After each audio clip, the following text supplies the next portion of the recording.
I stood in my kitchen in Queen Anne, watching the mist crawl over the Space Needle like a slow, grey ghost. The coffee in my mug had gone cold, a bitter sludge that matched the metallic taste in my mouth. It was 6 o'clock in the morning, the time I usually spent cataloguing the silence of my house. But today the silence was heavy. It felt like it was pressing against my ribs, making it hard to take a full breath. The radiator hissed in the corner, a rhythmic, lonely sound that had become my only companion since I retired from the library. I had spent 40 years among the hushed whispers of books, organizing the stories of others, but I never realized how terrifying it was when your own story simply stopped. The phone sat on the granite countertop, glowing with a persistent, mocking light. I had been staring at Tyler's name on the screen for 3 minutes before I found the strength to swipe. My fingers were trembling and I hated myself for it. Why should a mother tremble when her only son calls? "Hello, Tyler," I said. My voice sounded thin, like old parchment that might tear if I spoke too loudly. "Hi, Mum," he said. There was a background noise on his end, a soft, expensive clinking of silverware, and the low hum of a jazz trio. It sounded like wealth. It sounded like a world I had never been invited to visit. "Look, I'm calling because I wanted to tell you personally before you saw it on social media. We did it. We got married yesterday at the estate by Lake Washington." The air left my lungs in a sharp, quiet huff. Yesterday. The word felt like a physical blow to my stomach. I looked at the small calendar on my wall where I had circled his wedding date for months, a date he had told me was still being decided. I had bought a dress, a simple navy silk that I thought wouldn't embarrass him. It was still hanging in my closet, shrouded in plastic, a shroud for a ghost that would never walk. "You got married?" I whispered. "Yesterday." Tyler cleared his throat. I could hear the hesitation, the calculated coldness he had learned from Chloe and her family. "We decided to keep it intimate, Mum. The Montgomerys, well, they had a very specific vision for the event. They wanted a certain atmosphere, high-end, cohesive, you know? They felt that having too many guests from different backgrounds would disrupt the flow. Chloe's parents were just more worthy of being in that circle for the ceremony. They understand the nuances of these things. It was a private ceremony for the people who truly fit the aesthetic. Worthy. The word echoed in my mind, bouncing off the walls of my kitchen. I thought of the 30 years I spent working double shifts at the University of Washington Library so he could go to the best schools. I thought of the winters I wore the same threadbare coat so he could have the latest sneakers, the newest laptop, the life of a boy who never knew the taste of poverty. I thought of the night his father died of a heart attack in this very kitchen, and how I held Tyler for 12 hours straight, promising him that I would be his anchor, that he would never be alone. I had been worthy enough to pay for his life, but I wasn't worthy enough to see him start a new one. "I see," I said. I didn't cry. The pain was too deep for tears. It was a cold, numbing sensation that started in my marrow and worked its way out. "You didn't think I would fit the aesthetic?" "It's not like that, Mum," he said, his voice rising with a familiar, defensive irritation. "Don't make this a drama." It was a logistical decision. We're going to have a small brunch for the extended relatives later this summer. You'll be invited to that. It'll be more your speed, less pressure. A small brunch. The leftovers of his affection. I looked at my hands, the skin spotted with age, the nails short and practical. These were the hands that had scrubbed his floors, that had turned the pages of 1,000 bedtime stories, that had meticulously saved every penny into a trust fund that he had drained the moment he turned 25. "Is Chloe happy?" I asked. I didn't know why I cared. Maybe it was just the librarian in me, wanting to make sure the ending was at least orderly. "She's glowing," Tyler said, and I could hear the genuine adoration in his voice, the kind he used to reserve for me when he was 10 years old. "But look, Mum, there's another reason I'm calling. The wedding was spectacular, but there was a bit of a snag with the financing. The Montgomerys, they had some issues with their liquid assets at the last minute. Some offshore accounts were frozen for a routine audit. It's nothing serious, just a timing thing." I closed my eyes. I knew what was coming. It was a script I had read too many times. "The venue and the catering need to be settled by noon today," he continued. "The total is $65,000. I told Chloe not to worry, that my mum always has my back. It's just a loan, obviously. Once the Montgomerys clear their audit, they'll pay you back with interest. I just sent the invoice to your email. You can do a wire transfer from your retirement account, right?" "It's urgent, Mum. The venue manager is being a real jerk about it. $65,000. The number hung in the air like a heavy curtain. It was almost exactly what I had left in my supplemental retirement fund. It was my safety net, the money I had set aside so I wouldn't have to ask him for help when my knees finally gave out, or when the roof of this old house started to leak. He was asking for my survival to pay for a party I wasn't good enough to attend." I checked my laptop. The email was there. An attachment from a luxury wedding planner in Bellevue. The logo was embossed, elegant, and the total at the bottom was written in a clean sans serif font that made the debt look almost beautiful. $65,000. For flowers that would wilt in a day. For champagne that people would forget the taste of by morning. For the worthiness of a family that couldn't even pay their own bills. "Mum, you still there?" Tyler asked. I thought back to a rainy Tuesday 20 years ago. Tyler was 12. He had wanted a specific suit for a school gala, a dark charcoal one that cost $300. I didn't have $300. I worked an extra 4 hours every night for a month, shelving books until my back screamed, just to see him walk out that door, feeling like he belonged. I remembered the way he looked at me then, with eyes full of pride, telling me I was the best mum in the world. Where did that boy go? Was he buried under the layers of Chloe's expensive silk and the Montgomerys' hollow prestige? "I'm here, Tyler," I said. I took a sip of the cold coffee. It was disgusting.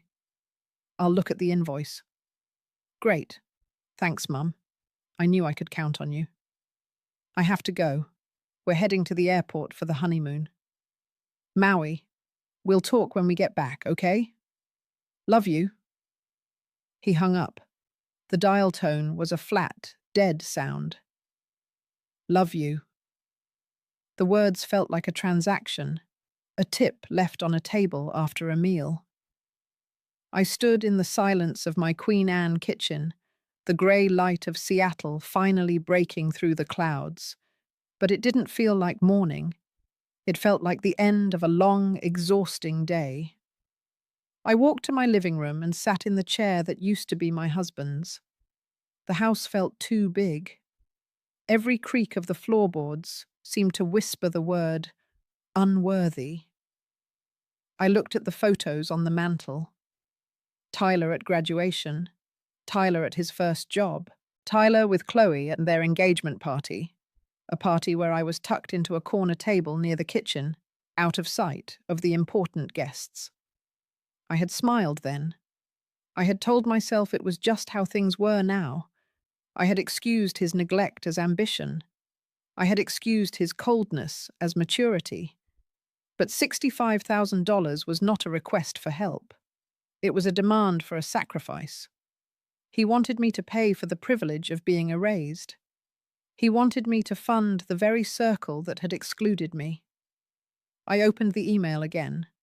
The invoice was detailed. $10,000 for floral arrangements. $15,000 for a 5-course plated dinner. $12,000 for a premium open bar. My eyes blurred as I read the line items. These were the prices of his new life. These were the costs of his worthiness. I remembered the smell of the library, the scent of old glue and dust. I remembered the hundreds of thousands of books I had carried over the years, the weight of them in my arms. I had built a life out of quiet, steady labor. I had built a home out of honesty and grit. And my son had turned it all into a currency he could spend on people who looked down on the very hands that had fed him. I went to the closet and pulled out the navy silk dress. I took off the plastic cover. The fabric was soft, expensive, a deep blue like the Puget Sound on a clear day. I had spent weeks finding the right shoes, the right pearl earrings. I had imagined the moment I would see him stand at the altar. I had imagined the look of love in his eyes when he saw his mother in the front row. I threw the dress on the floor. It crumpled into a heap of useless, beautiful silk. I realized then that I was not a person to them. I was a resource. I was a backup plan. I was the silent, invisible foundation that they felt entitled to build their towers upon. But even the strongest foundation can only take so much weight before it begins to crack. I sat at my desk and looked at my bank login, my retirement account. The balance was $68,412. If I paid this bill, I would have $3,000 left.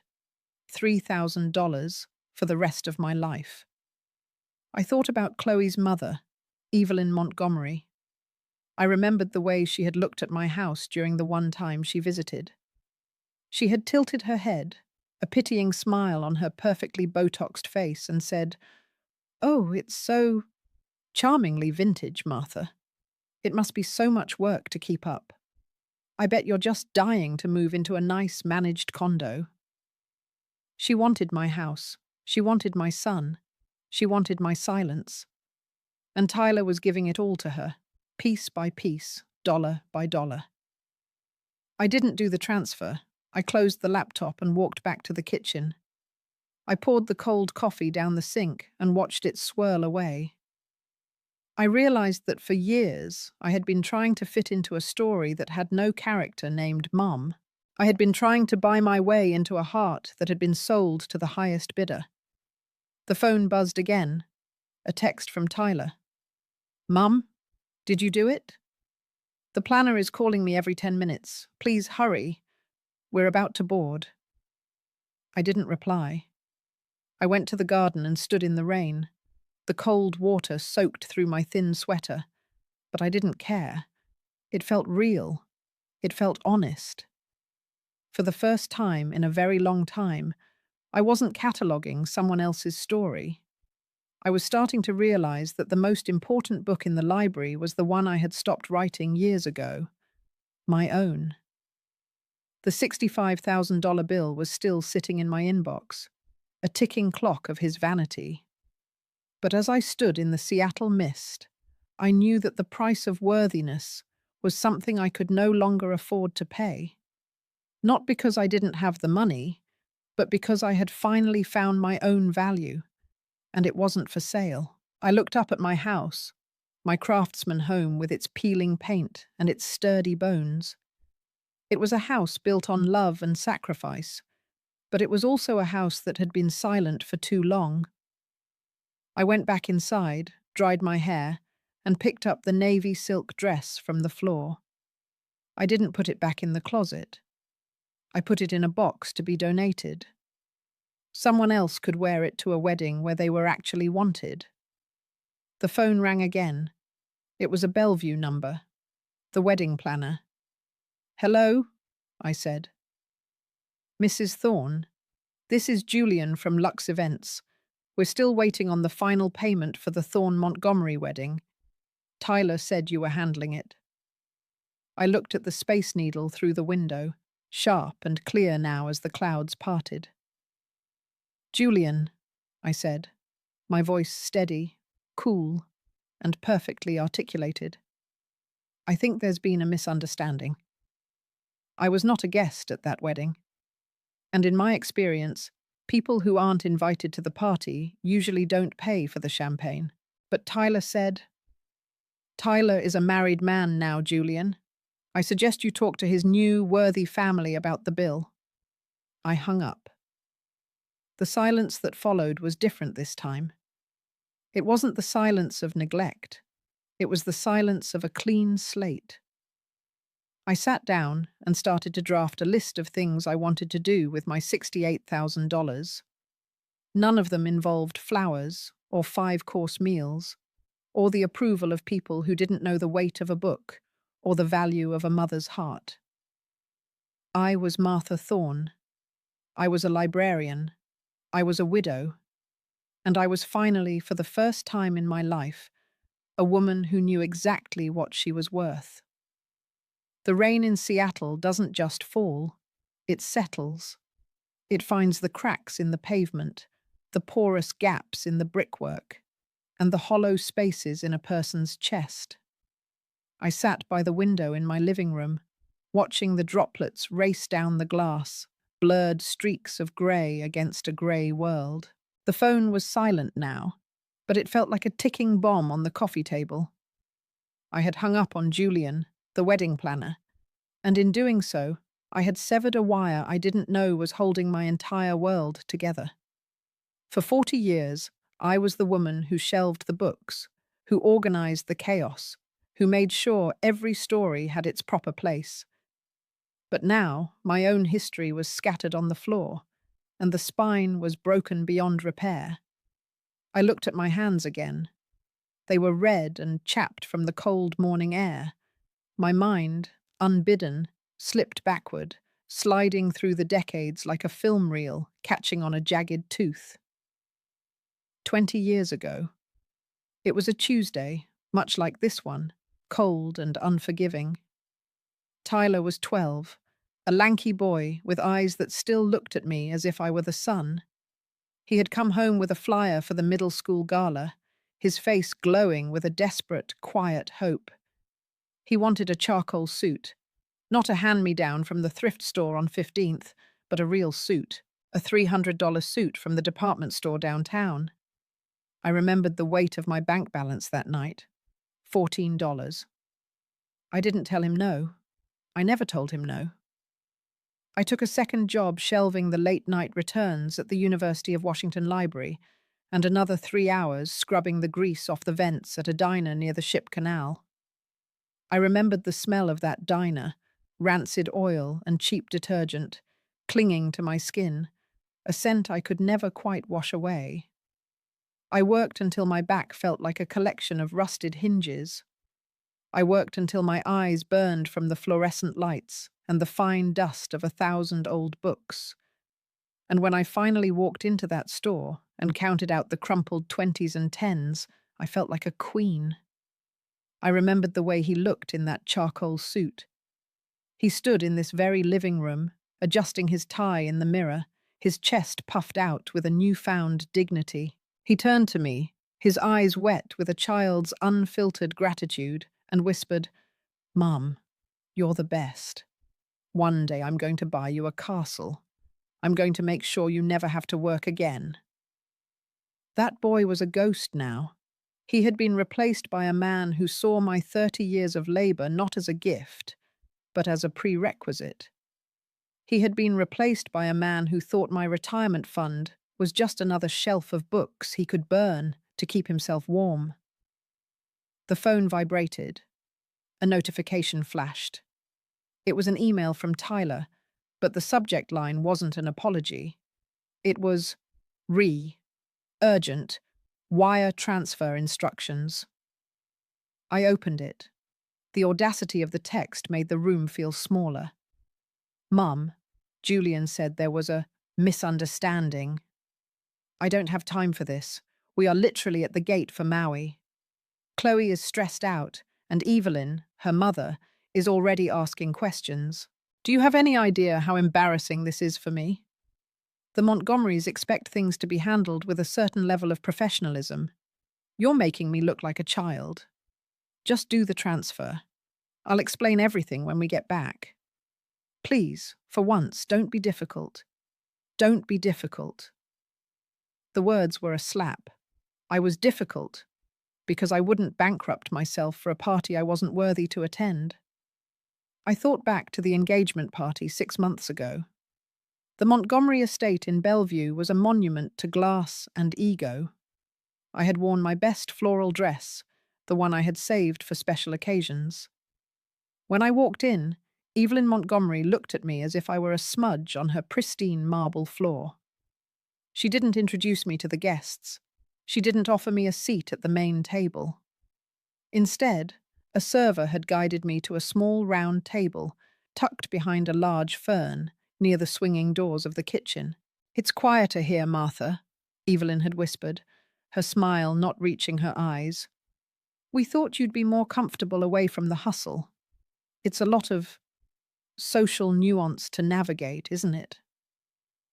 I had sat there for 4 hours, watching my son laugh with men in tailored tuxedos, watching him toast to a future that didn't include the woman who had scrubbed grease for his suit. I had seen him glance toward my table once, a quick, shamed flick of his eyes, before he turned back to Chloe, burying his heritage in a glass of vintage champagne. I had stayed silent then. I had told myself it was for his happiness. I had told myself that a mother's job was to be the bridge, even if the people crossing it never looked down at the stones. But the bridge was collapsing now.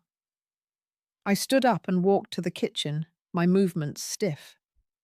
I looked at the teapot on the stove, the one Tyler had bought me for Christmas 5 years ago, the last gift he had given me that wasn't a request for money. It was a cheap thing, probably bought at a drugstore on his way home, but I had cherished it. I picked it up and threw it into the trash. The sound of the plastic hitting the bin was hollow, unsatisfying. Why did he think I would say yes? Was it because I had always said yes? I had taught him that my love was a bottomless well, and now he was confused that he had finally hit the mud at the bottom. I went to the basement and found the old box of his childhood things.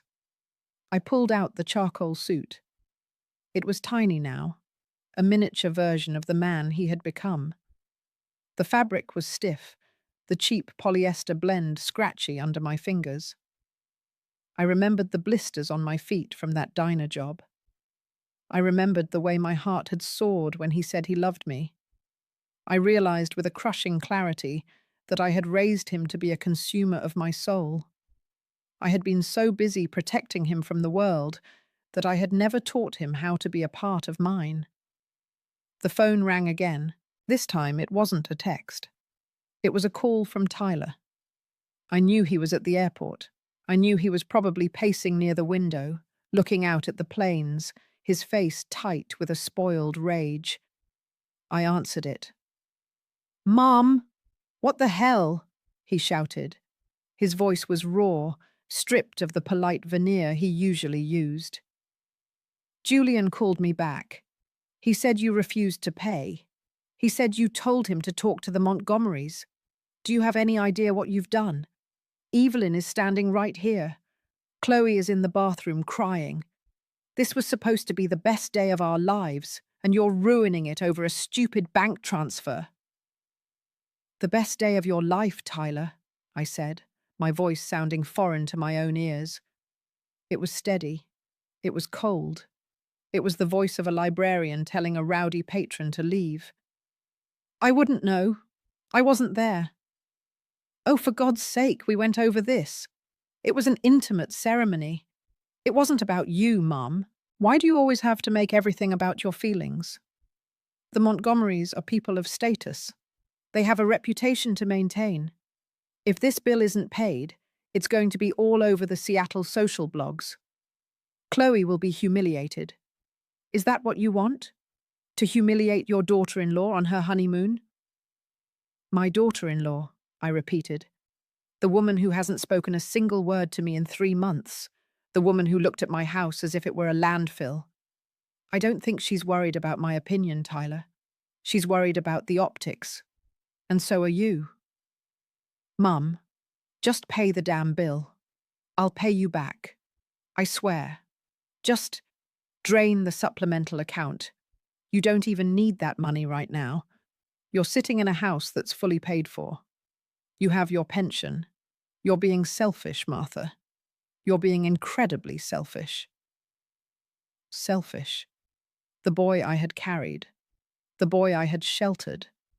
The boy I had worked 3 jobs for. He was calling me selfish because I wanted to keep enough money to buy my own groceries when I turned 80. I looked at the Space Needle through the window, a sharp needle of light piercing the grey sky. "Tyler," I said, and the silence on the other end was heavy with his expectation of my surrender. I shelved 100,000 books in my career. I organized the thoughts of geniuses and fools. And you know what the most common theme in every tragedy is? "I don't care about books right now, Mum." "The theme is hubris," I continued, ignoring him. "The belief that you are the center of the universe and that everyone else is just a footnote in your story. You and the Montgomerys think you're worthy. You think wealth is a synonym for character. But worthiness isn't something you buy with a $65,000 catering bill. It's something you earn through loyalty. It's something you earn by showing up for the people who showed up for you. Are you done with the lecture? Because the gate is closing." "I was done a long time ago, Tyler. I was done the moment you told me I wouldn't fit the aesthetic of your wedding. I was done the moment you asked me to fund a life that excludes me. I am not paying the bill. Not today. Not when you get back. Never." "You're dead to me," he hissed. The venom in his voice was so pure it made my skin crawl. "I hope you enjoy your money, Mum. I hope it keeps you warm in that dusty old house when you're all alone. Because you've lost your son. Over $65,000, you've lost your only family." "No, Tyler," I said, a single tear finally breaking free and rolling down my cheek, not out of sadness, but out of a profound sense of relief. "I lost my son a long time ago. I just didn't realize he'd been replaced by a stranger until the stranger asked for my life savings. Enjoy, Maui. I hope the champagne was worth it." I hung up. I didn't wait for his response. I didn't wait to hear the boarding call in the background.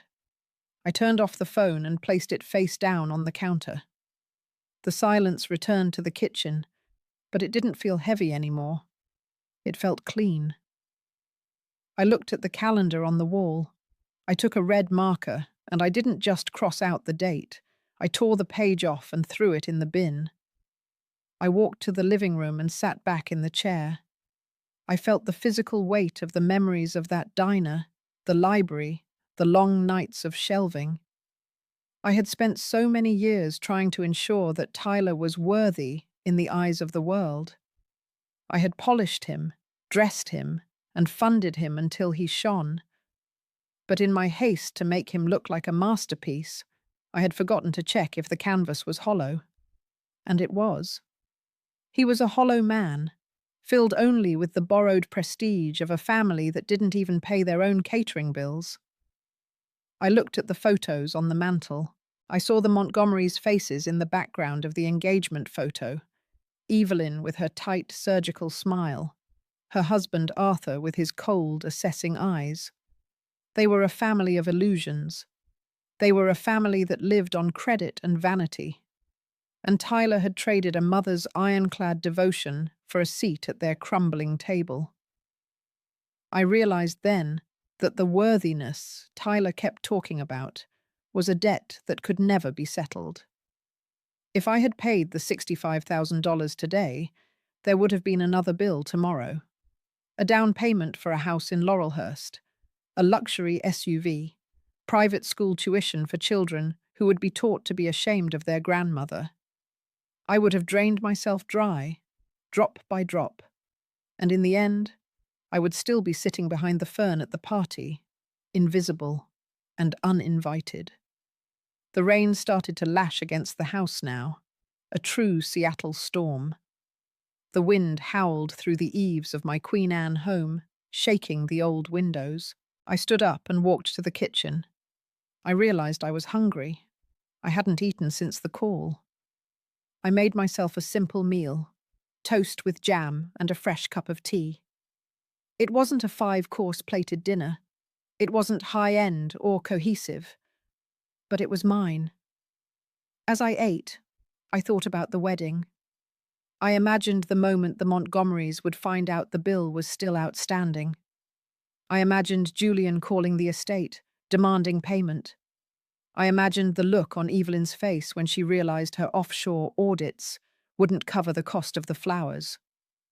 I felt a small, dark spark of satisfaction, but it quickly faded into a tired peace. Their drama was no longer my catalogue. Their stories were no longer on my shelves. I was Martha Thorne. I had $68,000. I had a house that smelled like old wood and rain. And for the first time in 30 years, I wasn't waiting for a boy to come home and tell me I was the son. I was my own son. I was my own anchor.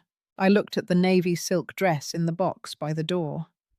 I had spent so much time worrying about the flow and the atmosphere of a world that didn't want me.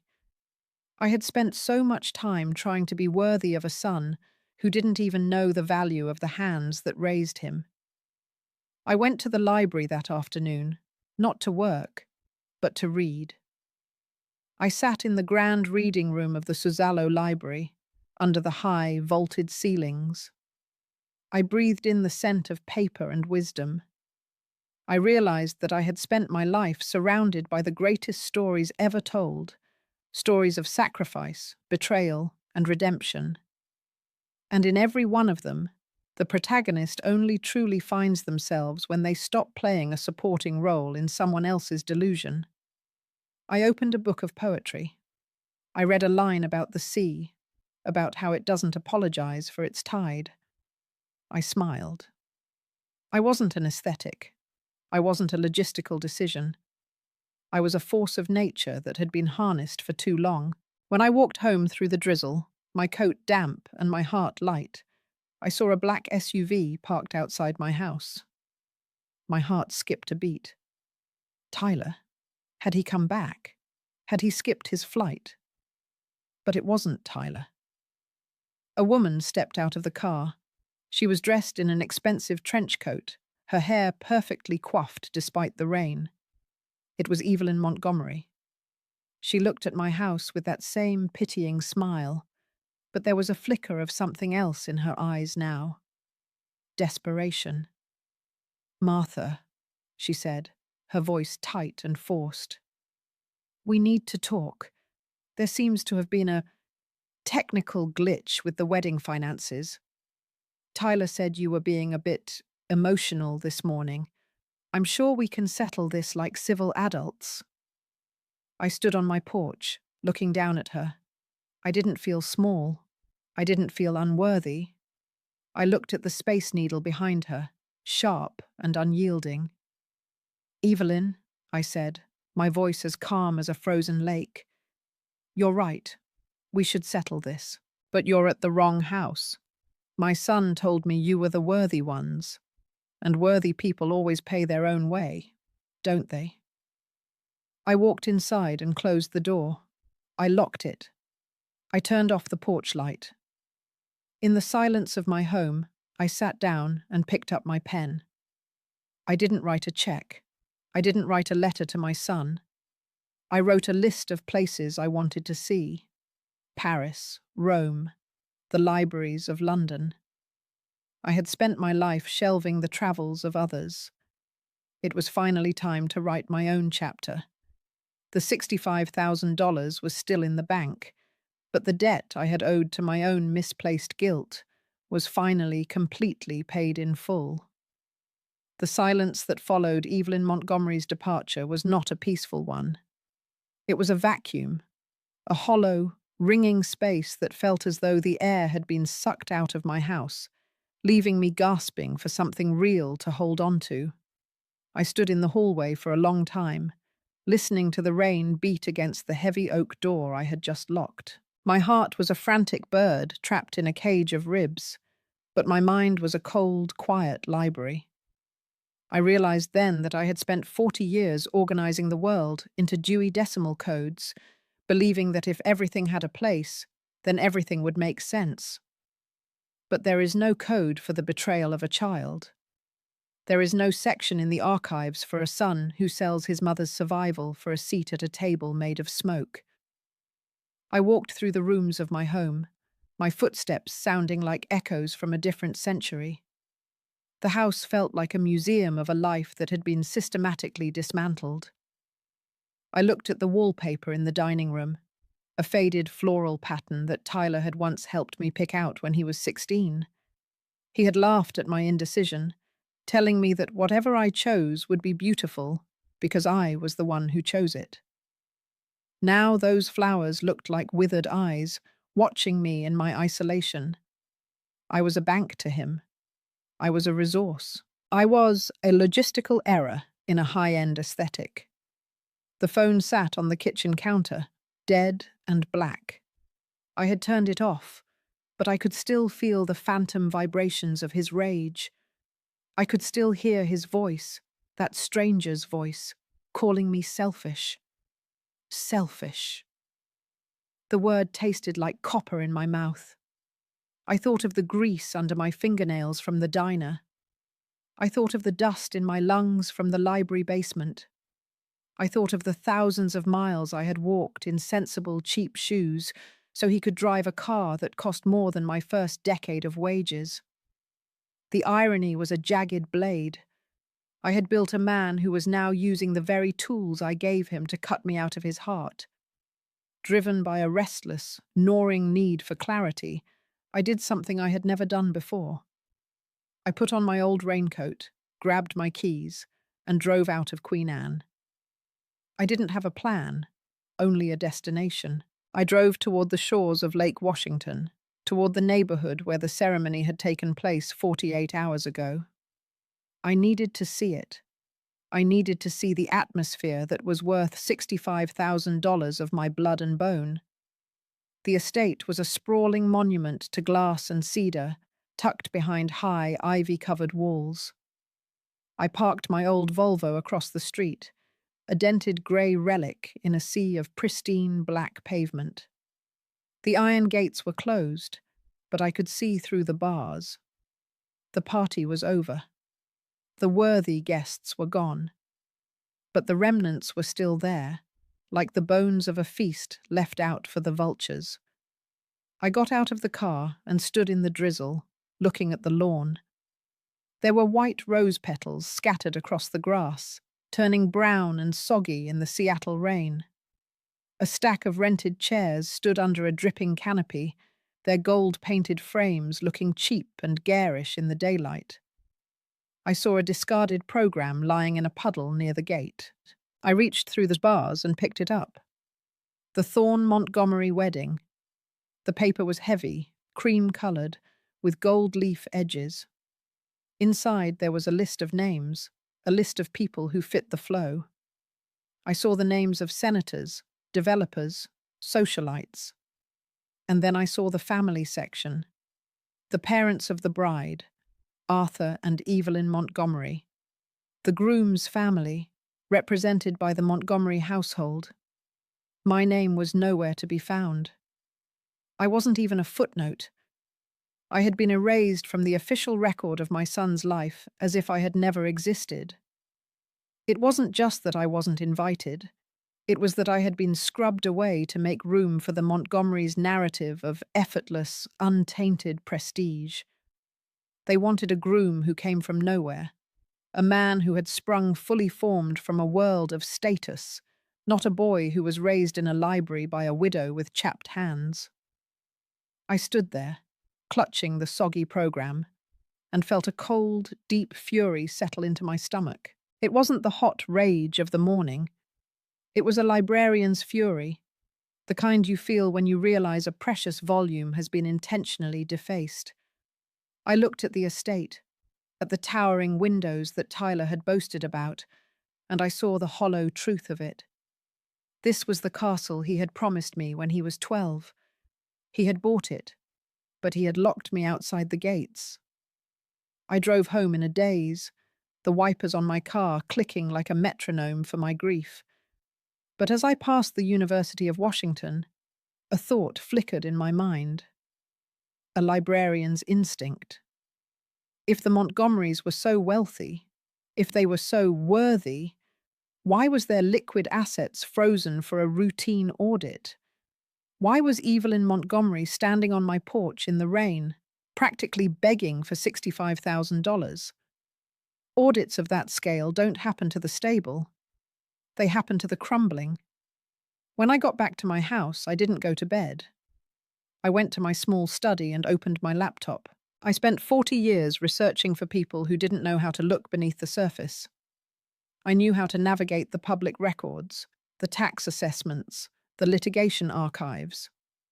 I began to look for the name Arthur Montgomery. It took me 4 hours. The deeper I went, the more the aesthetic began to peel away like cheap wallpaper. Arthur Montgomery wasn't a developer. He was a shell. He owned a series of holding companies that were a tangled web of debt and litigation. I found a public notice for a foreclosure on a property in Laurelhurst, the very neighborhood where Tyler and Chloe were planning to buy a house. I found a tax lien from the IRS for nearly $500,000. And then I found the most telling piece of evidence: a lawsuit from a catering company in Oregon filed 6 months ago for a failure to compensate for services rendered. The Montgomerys weren't wealthy. They were grifters. They were a family of ghosts, living in a house of cards, desperately trying to find a new foundation to build upon. And they had found it in my son. They had seen his ambition, his hunger for a world he didn't understand, and they had groomed him to be the next line of credit. The $65,000 wasn't for a snag. It was the only way they could keep the illusion alive for one more day. They were using my retirement fund to pay for the mask they wore, while they looked down on me. I sat back in my chair, the blue light of the screen reflecting in my glasses. The betrayal felt even heavier now. Tyler hadn't just chosen a new family. He had chosen a lie.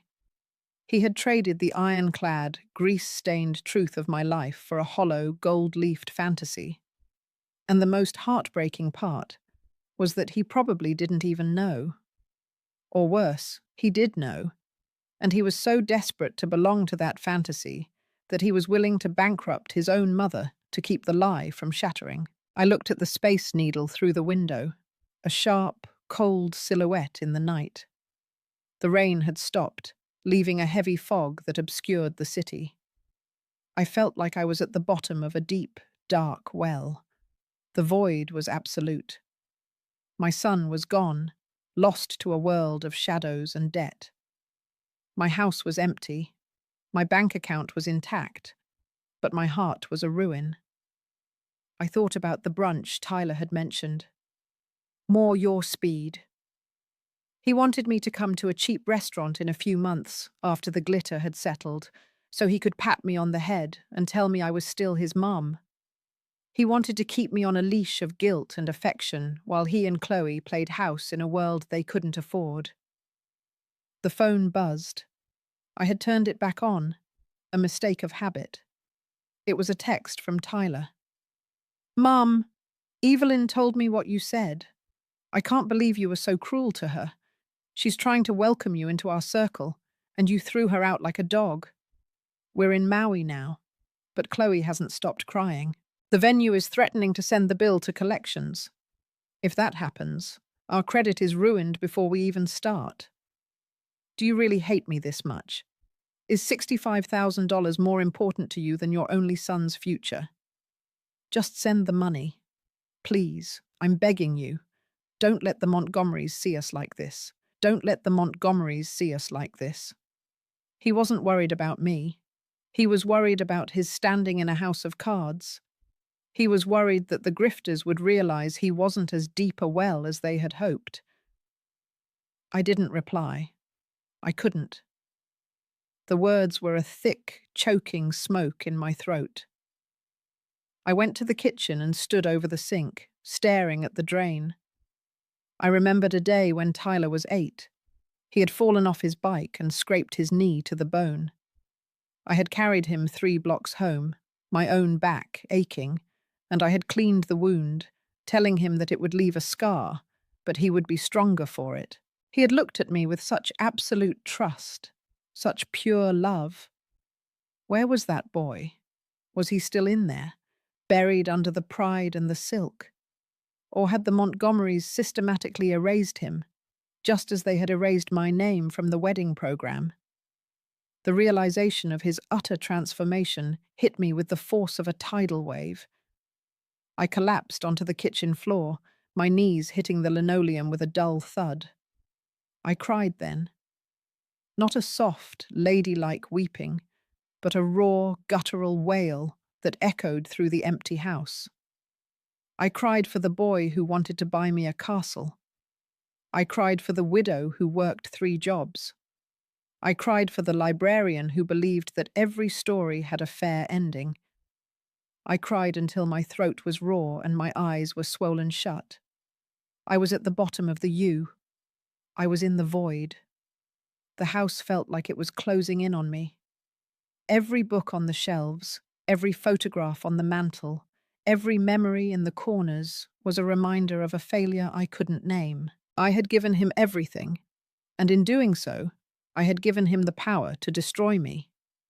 I had been so busy being his anchor that I never realized he was a ship that wanted to sink. I stayed on the floor for hours, the cold of the linoleum seeping into my bones. I watched the shadows of the trees dance on the ceiling, distorted by the streetlights outside. I felt like a ghost in my own life. I had been erased by my son, insulted by his mother-in-law, and used by a family of frauds. I was a footnote in a tragedy of vanity. But as the first light of dawn began to creep over the horizon, a new feeling began to stir beneath the grief.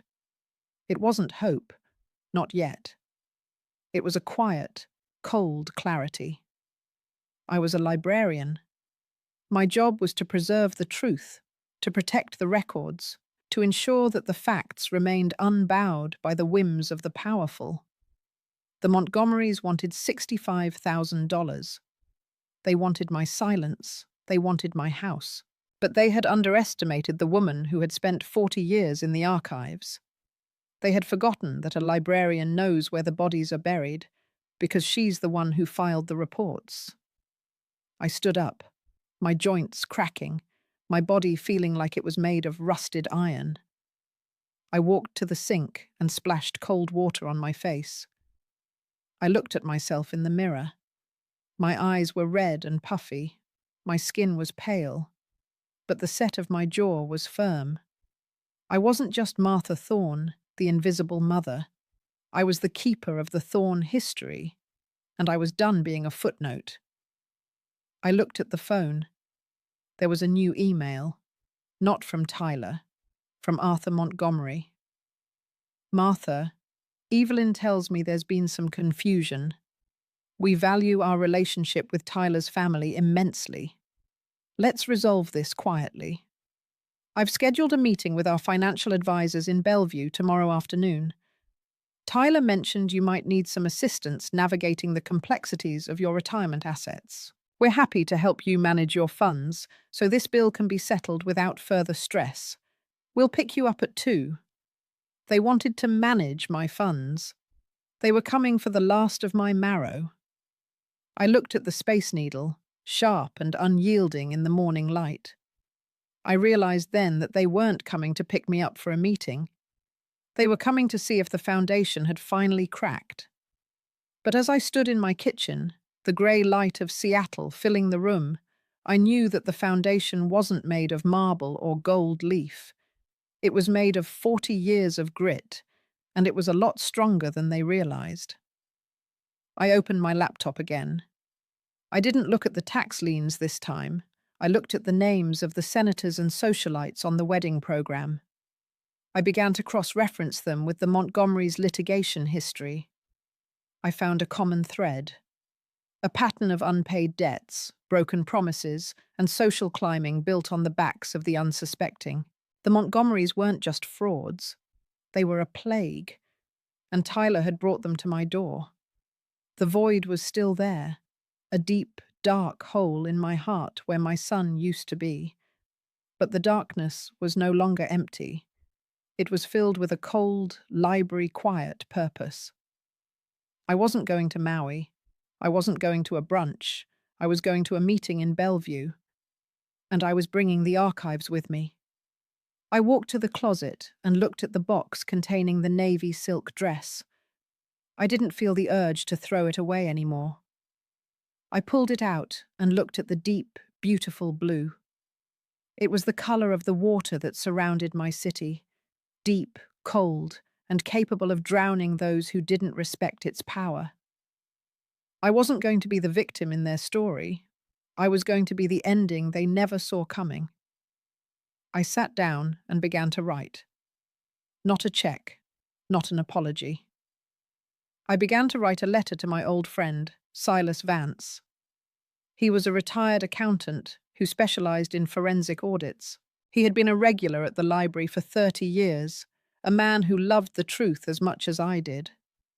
Silas, I wrote, I have a story that needs organizing. It's a tragedy of worthiness and debt, and I think it's time we audited the Montgomery household. I looked out at the Seattle morning, the fog finally lifting to reveal the jagged beauty of the city. The void was still there, but I was no longer falling. I was standing at the edge, looking down, and for the first time in a very long time, I wasn't afraid of the dark. I was the one holding the light. The morning air in Seattle was a sharp, biting cold that seemed to cut right through the craftsman's old wooden siding.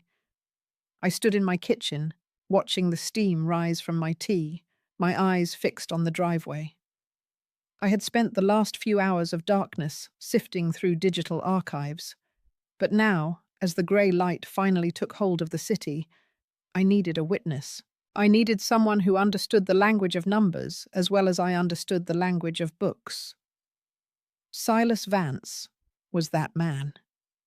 He was 75 now, a retired forensic accountant who had spent 30 years coming into the library every Tuesday at 2 o'clock to read the financial journals. We had shared 1,000 quiet conversations over the decades, two people who found comfort in the order of things, he in the ledgers and I in the shelves.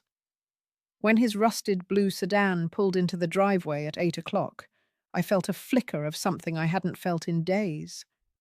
It wasn't hope, not exactly, but it was a solid ground, a bridge being built over the void. Silas stepped out of the car, his movements slow and deliberate, a thick leather briefcase clutched in his hand. He looked up at my house, then at me standing on the porch, and he gave a single, solemn nod. He knew. He didn't know the details yet, but he knew the weight of a story that had gone wrong. "Martha," he said as he reached the top step. His voice was like dry leaves, brittle, but clear. "You sounded like a woman who had found a ghost in the stacks when you called last night." "I found a whole cemetery, Silas," I replied, stepping back to let him in. "Please, the kettle is on." We sat at the heavy oak table in my dining room, the very table where I used to help Tyler with his homework, the table where I had sat in silence for 48 hours. Silas didn't ask for a preamble. He simply opened his briefcase and laid out his own laptop, his fingers hovering over the keys with the muscle memory of a man who had spent a lifetime hunting for the truth hidden between the lines. I handed him the soggy wedding program I had picked up from the Lake Washington estate and the printouts of the litigation I had found. "Tyler's new family," I said, my voice barely a whisper. "The Montgomerys. They say they are people of status. They say they are worthy." Silas adjusted his glasses, his eyes narrowing as he scanned the names. He didn't speak for a long time. The only sound was the ticking of the grandfather clock in the hallway and the distant hum of traffic on 15th Avenue. I watched him work, his brow furrowing as he accessed databases I hadn't even known existed. The silence of the house felt different with Silas there. It wasn't the silence of neglect anymore. It was the silence of a laboratory. Status, Silas finally murmured, a grim smile touching his lips. It's a fascinating word, Martha. In the financial world, status is often just a fancy coat of paint on a crumbling wall. You found the tax liens, didn't you? The IRS doesn't care about aesthetic. They care about the fact that Arthur Montgomery hasn't paid a dime in personal income tax since 2019. Is it as bad as I thought? I asked. Silas turned the laptop toward me. It's worse. They aren't just broke, Martha. They are insolvent. This estate they hosted the wedding at, it's not theirs. It's owned by a corporation in Delaware that Arthur is currently being sued by for mismanagement. They essentially squatted in a corporate asset to stage a fantasy. The offshore audit Tyler mentioned? That's not an audit. It's a freeze order from a bankruptcy court in the Cayman Islands. They are a vacuum, Martha. A black hole that has been consuming the assets of anyone foolish enough to believe their lies. I felt the blood drain from my face. My son hadn't just married into a family of snobs. He had married into a syndicate of failures. And I was the next target. They want $65,000 for the catering and the venue, I said. They told Tyler to ask me for a loan. Silas let out a short, sharp laugh. A loan. That's precious. Martha, if you give them that money, you will never see a cent of it again. Not because they don't want to pay you back, but because they have nothing to pay you back with. Every dollar they have is spoken for by 100 different creditors. They aren't looking for a loan. They are looking for a donor. They are looking for a mother who loves her son enough to set herself on fire to keep him warm. I looked at the floral wallpaper, the faded pattern I had once loved. I thought of Tyler on the phone, calling me selfish. I thought of him at the airport, his voice full of a stranger's arrogance. He believed the lie. He wanted the lie so badly that he was willing to see his mother as the villain in his story, just to keep the Montgomerys as the heroes. The realization was a physical pain, a sharp ache in my joints. He wasn't just a victim of their grift. He was an accomplice to his own delusion. They are coming here at 2:00, I told Silas. Evelyn and Arthur. They said they want to manage my funds. They want to help me navigate my retirement assets. Silas's eyes sharpened. They are going for the house, Martha. A craftsman in Queen Anne, fully paid off. To people like the Montgomerys, that's not a home. It's collateral. They want to get their names on the deed or convince you to take out a reverse mortgage that they can skim from. They are desperate, and desperate people are very good at sounding like they are doing you a favor. I stood up and walked to the window. The Space Needle was a needle of cold steel against the clouds. I realized then that my worthiness, the thing Tyler kept talking about, had never been something I lacked. It was something they lacked. I had a life of integrity, of quiet labor, of 40 years of service. I had a home that was bought with honest wages. I had a history that was documented in the library's archives and in the hearts of the people I had helped. I was the one who was worthy. They were the ones who were empty. What do I do, Silas? I asked. I'm just a librarian. Silas stood up and walked over to me. He placed a hand on my shoulder, his touch light but firm. You are not just a librarian, Martha. You are a woman who knows how to find anything. You are a woman who knows that information is the only currency that never devalues. We aren't going to give them a check. We are going to give them a mirror. We spent the next 4 hours preparing. Silas showed me how to organize the documents into a tactical sequence. We didn't just have tax liens. We had the names of the other mothers they had defrauded. We had the details of the lawsuit from the caterers in Oregon. We had the evidence of the squatting on the corporate estate. Silas helped me draft a series of questions, questions that were designed to peel back the layers of the aesthetic until the rot was exposed to the light. As we worked, I felt the spark of self-respect that had flickered in the rain start to grow into a steady, cold flame. I looked at the photos on the mantel, and for the first time, I didn't see a son I had lost. I saw a man who had made a choice. And choices have consequences. I wasn't going to be the silent bridge anymore. I was going to be the wall he finally hit. "You need to wear the dress," Silas said suddenly, pointing toward the box near the door. "The wedding dress?" I asked, confused. "The one I wasn't invited to wear?"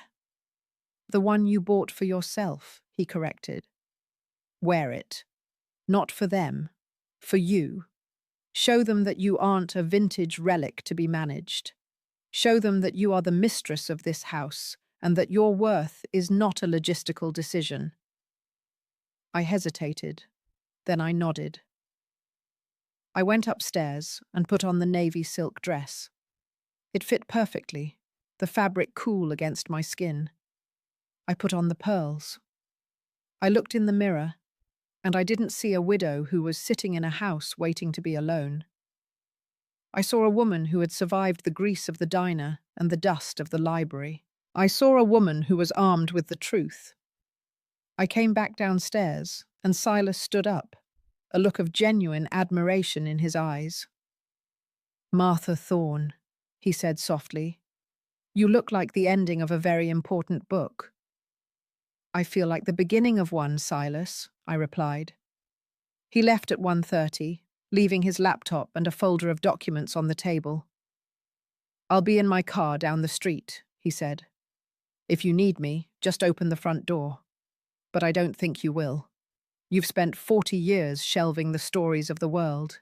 You know exactly how this one ends."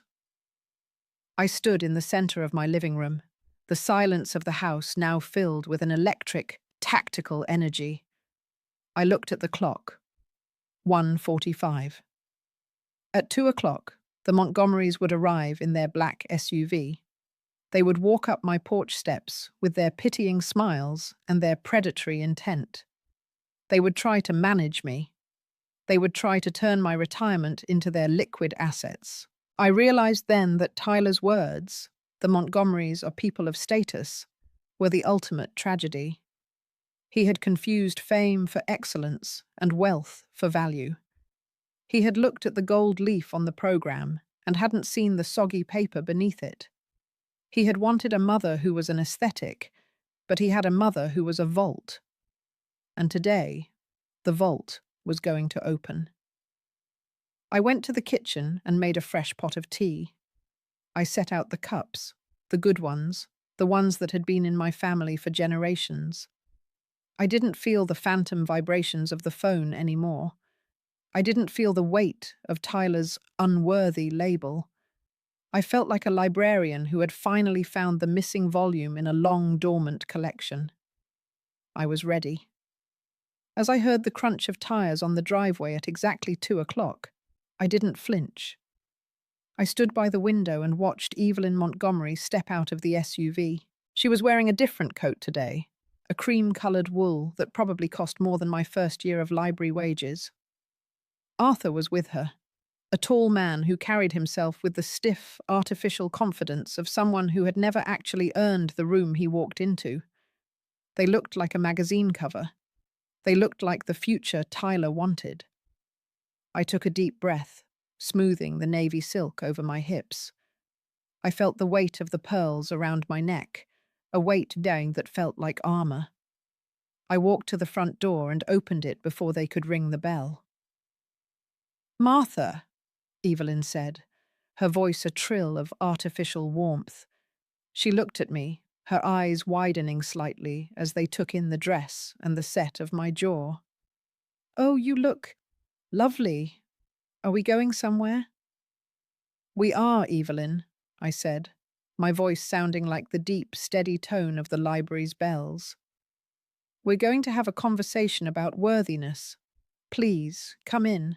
They walked into my home, their eyes immediately scanning the room, assessing the value of the furniture, the state of the paint, the liquid assets of a woman they thought they had already conquered. I guided them to the dining room, to the table where Silas's folders were laid out like a battle plan. "Tyler is so worried about you, Martha," Arthur said, taking a seat without waiting to be asked. "He told us you were having a difficult time with the wedding finances. We understand. It's a lot to process at your age, but Evelyn and I are here to help. We have a team in Bellevue that specializes in this kind of transition." "A transition," I repeated, sitting at the head of the table. "That's an interesting word, Arthur. Transition from what to what?" Evelyn leaned in, her smile tight. "From a house that's too big for you, dear. From assets that are just sitting there, doing nothing. We can help you put that money to work. For Tyler. For Chloe. For the family you're finally a part of." I looked at her, at the surgical precision of her face, and I felt a profound sense of pity. She was a ghost, haunting a life she couldn't afford. She was a grifter who had finally met a woman who knew how to check the records. "I've been doing some research of my own, Evelyn," I said, opening the first folder. "I'm a librarian, you see. I'm very good at finding things that people have tried to shelf in the dark." The room went cold. Arthur's confident posture shifted, just a fraction. Evelyn's smile faltered, her eyes darting to the folder. "I found the tax liens, Arthur," I continued, my voice calm and unwavering. "I found the lawsuit from the caterers in Oregon. I found the freeze order on the liquid assets Tyler mentioned.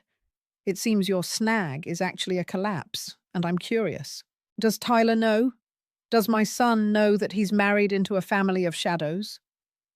Arthur's face darkened, the artificial confidence replaced by a sharp, desperate rage. "You have no idea what you're talking about, Martha. You're a library clerk from a dusty suburb. You don't understand the complexities of high-level finance."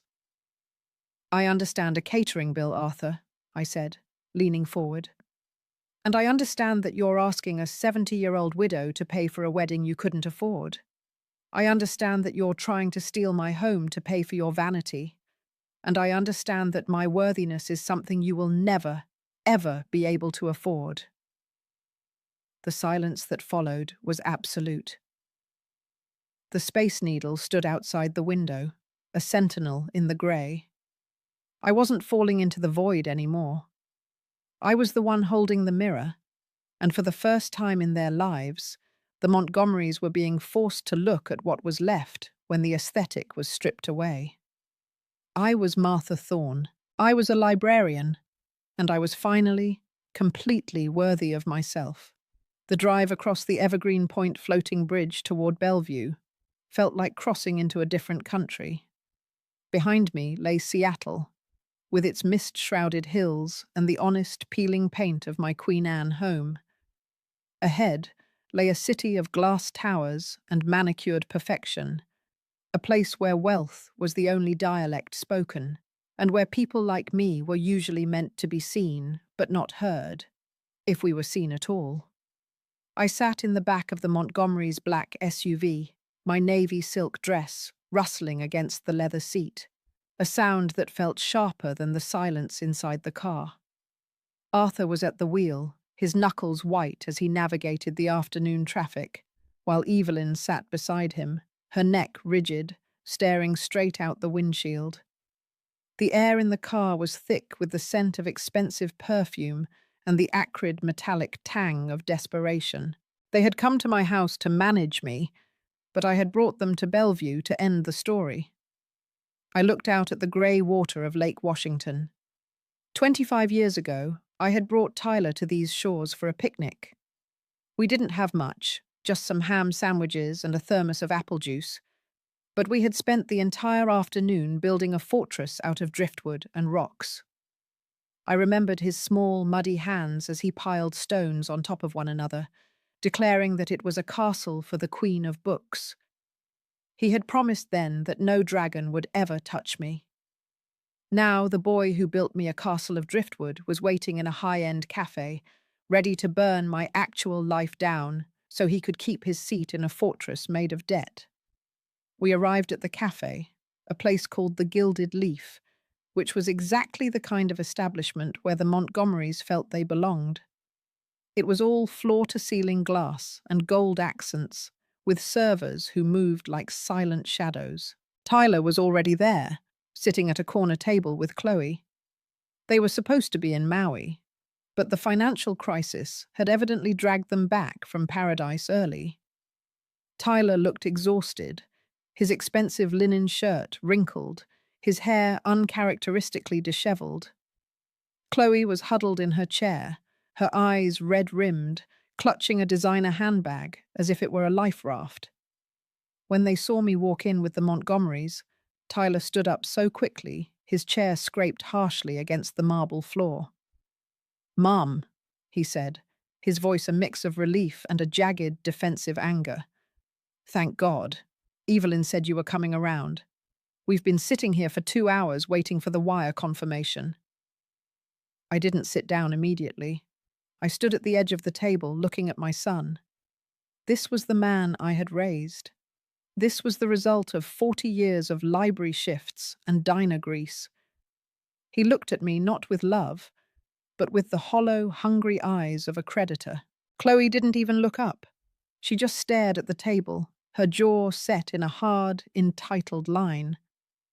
"Sit down, Martha," Evelyn said, her voice reclaiming its trill of artificial authority. "Let's get the banking details sorted so these children can get back to their lives." I sat.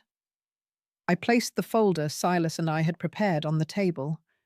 It was a simple manila folder, but it felt as heavy as a lead weight. Inside was the mirror. "Tyler," I began, my voice steady, sounding as resonant as a tolling bell in the sterile quiet of the cafe. "I've spent the last 3 days thinking about worthiness. You told me I wasn't worthy of your ceremony. You told me the Montgomerys were people of status. You asked for $65,000 to fund an aesthetic that I didn't fit into." Tyler sighed, a sharp, impatient sound. "Mum, we've been over this. It was a logistical decision. Can we just talk about the transfer? The venue manager is threatening to call the police for theft of services. Chloe's father, Arthur, is trying to facilitate things, but we need the liquid capital now." I looked at Arthur, who was leaning back in his chair, trying to project a calm he didn't possess. I looked at Evelyn, whose hand was trembling as she reached for her latte. "I'm not doing the transfer, Tyler," I said. The silence that followed was absolute. It was as if the jazz music in the background had simply stopped. Tyler's face turned a deep, mottled red. Chloe finally looked up, her eyes wide and full of a sharp, predatory shock. "What?" Tyler hissed, leaning across the table. "Mum, you promised. You said you'd look at the invoice. Are you trying to destroy me? This is $65,000. If you don't pay this, our reputation in this city is finished. Chloe's family. They have a standard to uphold." "A standard," I repeated, opening the folder. "Let's talk about that standard, Tyler. Since you feel I'm too vintage to understand high-level finance, I had an old friend help me organize some records. I wanted to make sure I was being professional about my investment." I pulled out the first document, the IRS tax lien on Arthur Montgomery's personal assets. I slid it across the table toward Tyler. "Arthur hasn't paid income tax in 4 years, Tyler," I said, my voice quiet but unyielding. "His liquid assets aren't frozen for an audit. They don't exist. They haven't existed for a very long time." Tyler looked at the paper, his eyes darting across the numbers. He looked at Arthur, then back at me. This must be a mistake, a clerical error." "There are no clerical errors in the archives, Tyler," I said. I pulled out the next document, the foreclosure notice for the Laurelhurst property. The house you were planning to buy, the one Evelyn said was a family tradition. It's been in foreclosure since February. The Montgomerys aren't your benefactors, son. They are drowning. And they brought you into the water so they could use your mother as a buoy. Chloe stood up, her face a mask of fury. How dare you? You're a library clerk. You're nothing. You have no right to dig into our private business. Tyler, tell her to stop. Tell her to pay the bill and leave. Sit down, Chloe, I said, not even raising my voice. The authority of 40 years of managing a public space was in that command.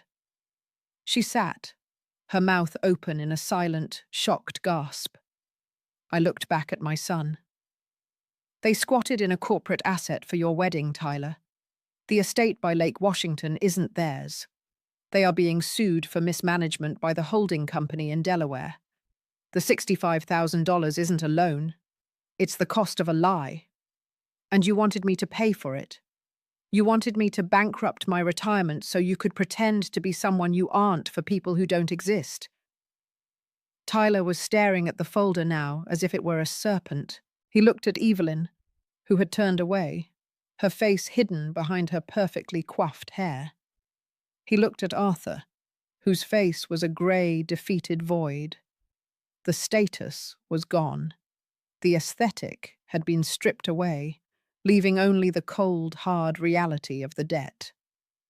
"Is this true?" Tyler whispered, looking at Arthur. "Arthur, tell me this is a lie. Tell me she's just being difficult." Arthur didn't say anything. He just stared at his coffee, his shoulders slumped, the artificial confidence finally, completely evaporated. "It's true, Tyler," I said. "And the most tragic part isn't that they are broke. It's that you believed that their lack of money made them more worthy than the mother who worked 3 jobs to put you through school. You thought that because they had the appearance of wealth, they were better than the woman who gave you the foundation to even stand in this room." "Mum, I didn't know," Tyler said, his voice breaking. He looked like the 12-year-old boy in the charcoal suit again, small and lost and desperate to belong. "I just wanted to be part of something big. I wanted to make you proud." "Proud?" I asked, a single, sharp laugh escaping my lips. "You thought I would be proud of a son who hides his mother behind a fern at a party. You thought I would be proud of a man who calls his mother selfish for wanting to survive. You confused prestige for pride, Tyler. And in doing so, you lost the only person who actually owned the room you were standing in." I pulled the invoice from the wedding planner out of my purse, the $65,000 demand. I placed it on top of the pile of tax liens and foreclosure notices. "Here," I said, sliding it toward him. "I'm not paying it. I'm not handling your snag. I am a retired librarian, Tyler. My liquid assets are for my house, my healthcare, and my peace. If you want to fund this fantasy, you find the money, or you tell the world the truth. You tell Julian and the venue manager that the worthy Montgomerys are insolvent. You tell your bride that the castle she wanted is a ruin." "Mum, please," Tyler begged, reaching for my hand. I pulled it away. His touch felt like the same cold, manipulative pressure as Julian's phone calls. "They'll take the house. They'll sue us. Our lives will be ruined before we even start." "Your lives have already started, Tyler," I said. "They started with a betrayal, and they are continuing with a grift. If you want to fix it, you start by being honest. You start by looking at your hands and realizing they aren't meant for champagne flutes they didn't earn. They are meant for work, the same work I did for 40 years. I stood up. I looked at Evelyn and Arthur Montgomery. They didn't look like magazine covers anymore. They looked like ghosts haunting a life that had already passed them by. "You should leave," I told them. "This house, my house in Queen Anne, is no longer a resource for your transitions." My son's debt to your vanity is cancelled, but his debt to the truth is just beginning. I suggest you find a way to pay for the flowers before they rot." I turned to Tyler. "I love the boy you were, Tyler. I love the 12-year-old who wanted to buy me a castle. But I don't know the man sitting in this chair. And until that man learns what worthiness actually looks like, I don't have a place in his story. And he certainly doesn't have a place in mine." I walked away. I didn't look back at the gold accents of the gilded leaf. I didn't look back at Chloe's tears or Arthur's hollow rage. I walked out of the cafe and into the bright, artificial sunlight of Bellevue. The black SUV was still in the parking lot, a monument to a life of credit, but I didn't need it. I walked toward the bus stop. I sat on the bench, my navy silk dress rustling against the cold plastic. I looked across the bridge toward Seattle. The Space Needle was a sharp, honest silver against the clouds. I felt a profound sense of lightness, as if I had shed a skin that had been too tight for decades. I had faced the dragon, and it wasn't a monster. It was just a man in an expensive suit with a frozen bank account. The psychological war was over. I had handed back the invoice. I had refused the guilt. I had purged the lie from my life. And as the bus pulled up, a hum of ordinary working-class reality, I felt a deep, library-quiet joy. I wasn't worthy of their ceremony, and thank God for that. I was worthy of the truth. I got on the bus and sat by the window. I looked at the folder in my lap, the mirror I had held up to them. Silas had been right. Information was the only currency that never devalues. I had $68,000 in the bank. I had a house that belonged only to me. And I had a heart that was finally, after 40 years of shelving the stories of others, starting to beat for itself. I remembered the smell of the library one last time, the dust and the glue. I realized that the reason I loved books was because they always had a climax where the truth had to be faced. Today was my climax. And the ending wasn't a $65,000 party. It was a woman sitting on a bus, heading home to a house that was hers, to a life that was honest, and to a silence that was no longer an echo of neglect, but a song of freedom. The confrontation had been a purging. The Montgomerys were gone. Tyler was left to face the consequences of his choices. And I, Martha Thorne, was finally, for the first time in my life, the only author in the room. I reached into my purse and pulled out my phone. I saw a dozen missed calls from the wedding planner. I saw 100 texts from Tyler. I didn't delete them. I simply selected them all and archived them. They weren't part of my current collection anymore. They were just old volumes in a section I no longer visited.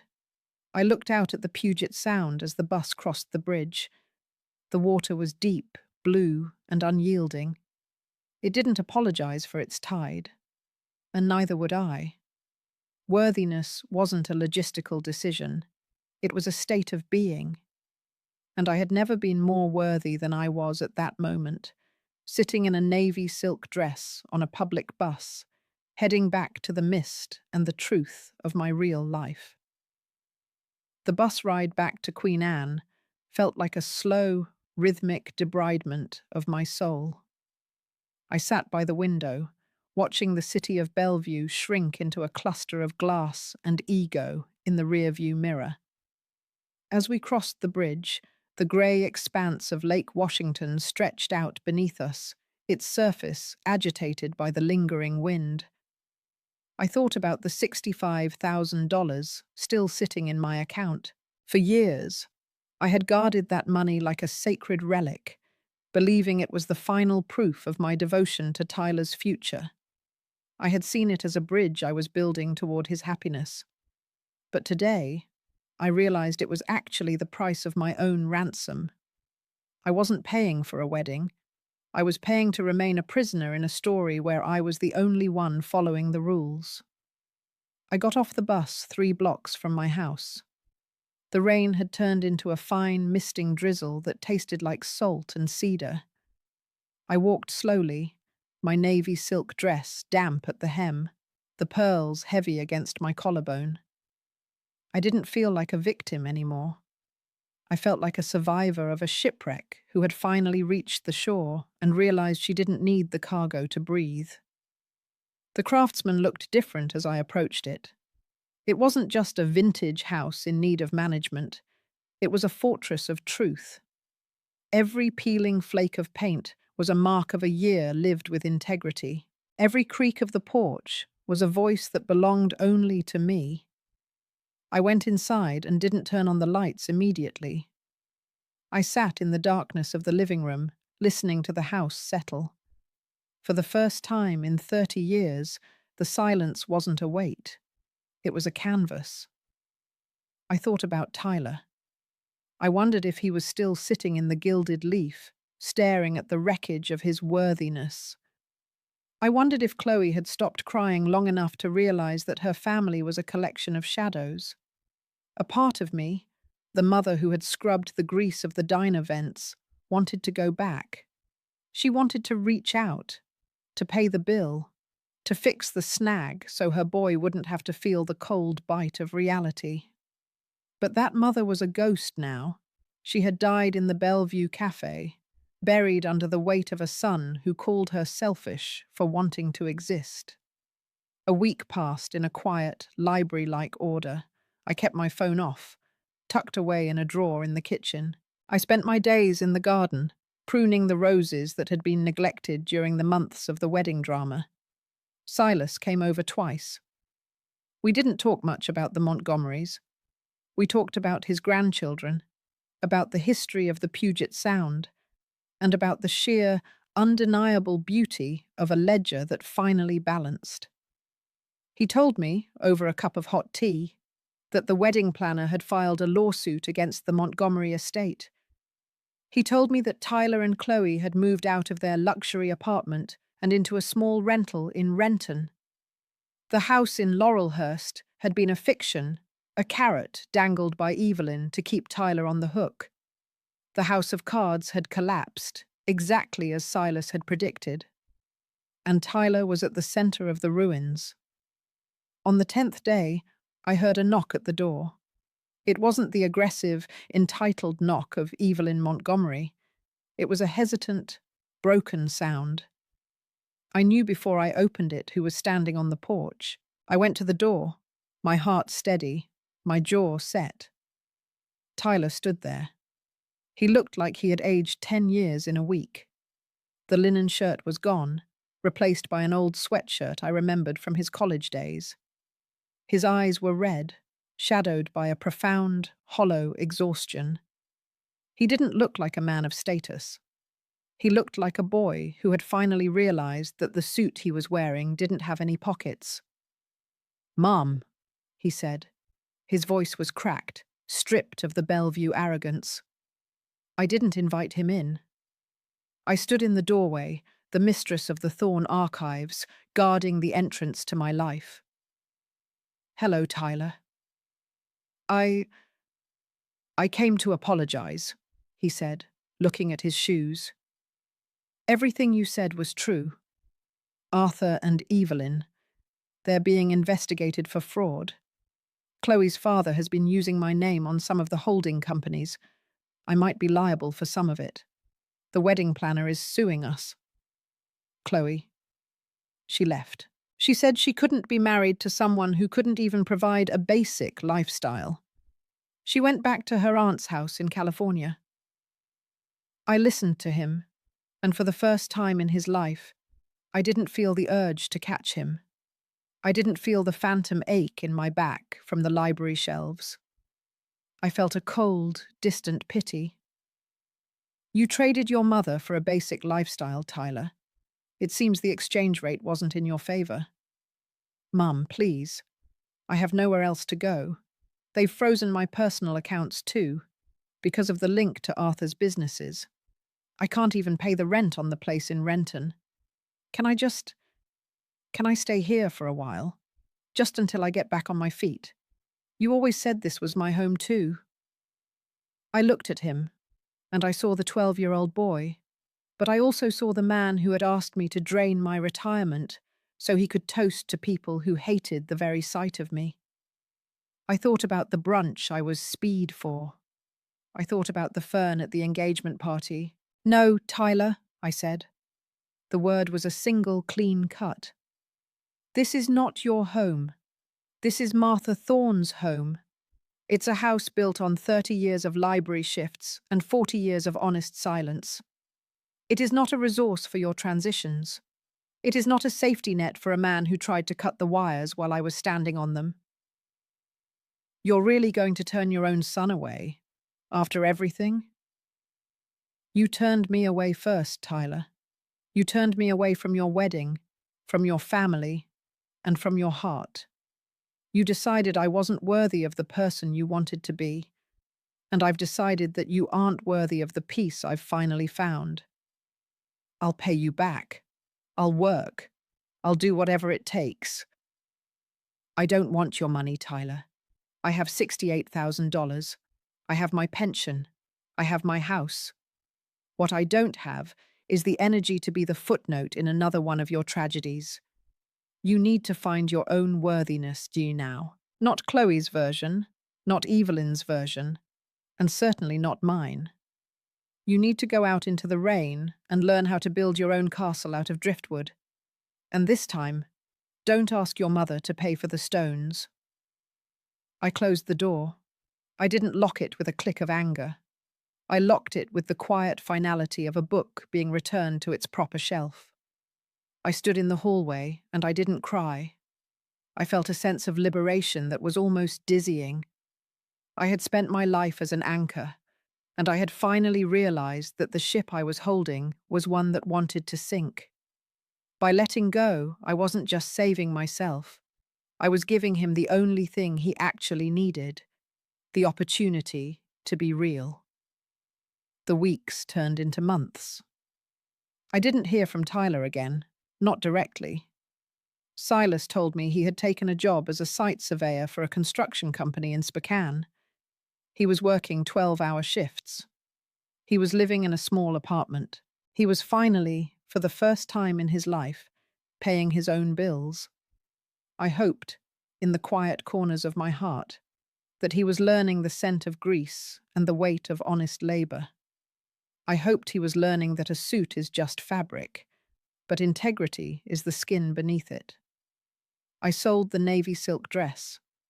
I used the money to buy a first-class ticket to London. I realized that I had spent 40 years shelving the travels of others, and it was finally time to see the libraries of the world for myself. I spent 3 weeks in the British Library, breathing in the scent of centuries of stories. I walked through the ruins of Rome and realized that even the greatest empires fall when they are built on shadows. When I returned to Seattle, the mist was still there, crawling over the Space Needle, but it didn't look like a ghost anymore. It looked like a veil being lifted. I sat in my garden, the roses in full bloom, and I realized that the scar on my heart was not a mark of shame. It was a mark of survival. It was the price I had paid to finally, completely belong to myself. I looked at the Space Needle, sharp and unyielding against the clouds. I realized that my value was never a logistical decision. It was never an aesthetic. It was a steady, quiet light that had been burning in the library stacks and the diner grease all along. I was Martha Thorne. I was a librarian. I was a survivor. And I was finally, for the first time in my 70 years, the only person who got to decide if I was worthy. The silence of my house was no longer empty. It was filled with the sound of my own breath, a steady, honest rhythm that didn't owe a $65,000 debt to anyone. I had faced the void, and I had built a bridge out of the truth. The story was finally mine. True healing begins in the quiet wreckage of betrayal. where you finally realize that forgiving yourself for loving the wrong people is the hardest, yet most necessary act of all. For decades, I mistook sacrifice for duty and enabling for devotion, never seeing that by holding up a son who didn't want to stand, I was only teaching him how to lean until I broke. The light I found in the aftermath was not a gift from others, but a flame I had to strike myself in the cold darkness of my own house. I am no longer a footnote or an aesthetic. I am a woman who has reclaimed her narrative from those who tried to erase it. My worthiness was never a debt to be paid. It was a dignity I had to finally acknowledge.